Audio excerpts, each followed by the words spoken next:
When you think of dumb decisions made by characters in movies, you probably instantly think of horror movies.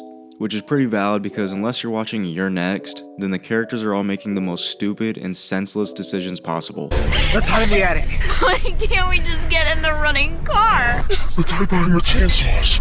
Let's hide behind the chainsaws. But it's not just horror movies. There's actually a lot of superhero movies that have these moments too. So today I'm going to go over some of the dumbest decisions made in superhero movies. First up is when Star-Lord attacked Thanos. This might actually be the dumbest decision made through all superhero movies. The team get Thanos wrapped up and have a chance to get the gauntlet away from him. And like a dumbass, Star-Lord decides to lash out and attack Thanos after he finds out that Thanos killed Gamora. Buddy, what exactly do you think you're doing pistol whipping Thanos? That is doing absolutely nothing to him. The worst part about all this is the fact that Strange said that they only win once out of like 15 million different possible outcomes. You're telling me there's not another outcome where they take the gauntlet and take a portal up out of there? Or maybe Thor goes for the head? Or Ant-Man puts a bomb up Thanos' ass? Yeah, I don't buy it. Next up is when Iron Man told the Mandarin his home address and challenged him. Holy shit, how dumb can you be? For being a genius, Tony makes some pretty stupid decisions. For example, fighting Thor with no plan. Thor's a god and realistically could have murked Iron Man in 2 seconds. This Mandarin incident. Just don't give your home address and challenge him and this never happens. Making Ultron. We saw how that turned out. And it led to the death of the GOAT, Quicksilver. Which is still bullshit. Quicksilver would have murked Thanos in 3 seconds, not using Vision, who he created, to win in Civil War. And that's just to name a few examples. But telling the Mandarin not only put him in danger, but also his wife.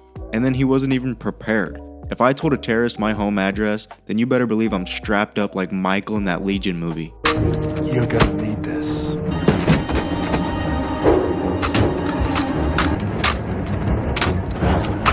But no, instead he was just chilling, and this happened.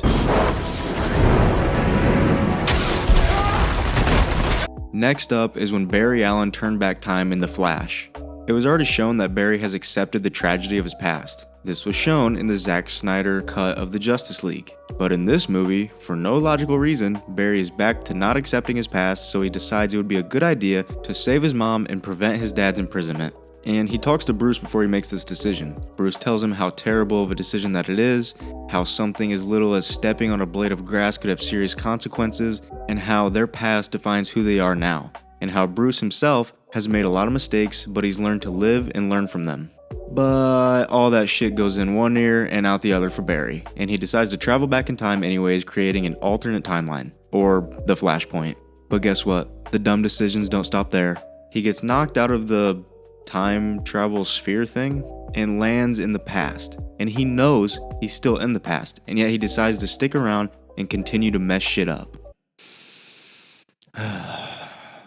Bruce told him about the butterfly effect. So, Barry knows that everything he does is messing up his timeline.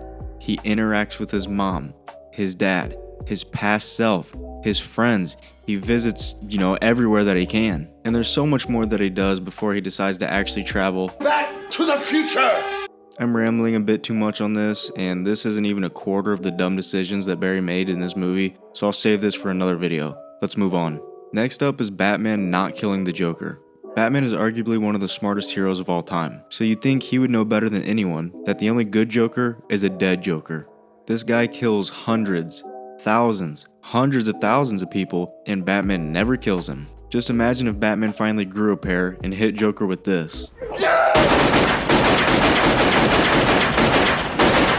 One life sacrificed to save many, many, many, many, many, many, many, many, many others. It's really that easy. Last up is when Rorschach refused to stay quiet. If you've watched Watchmen, then you know what I'm talking about. At the end of the movie, we find out that Ozzy had bombs set around multiple places around the world staged to look like Dr. Manhattan turned rogue. This in turn would bring the world together to be against Dr. Manhattan, Killing millions. To save billions. All Rorschach had to do was just stay quiet or even just lie to Manhattan. But nope, he just says straight up he's gonna tell everyone and he gets vaporized. Like, what was your goal here? I get that this kind of shows exactly how Rorschach's character is, but he has a literal 0% chance of getting out of there and being able to tell the world the truth. Like, just lie or stay quiet, tell the world another time or some shit. This death was kind of pointless, and it sucked because Rorschach was like my favorite character. There's more to cover, but I'll save that for a part 2. Just fucking hit the subscribe, like, and share button. All that shit. You heard the man Jorge. Hit the subscribe, like, and share button. But that's all I've got for you guys today, so I'll see you in the next one.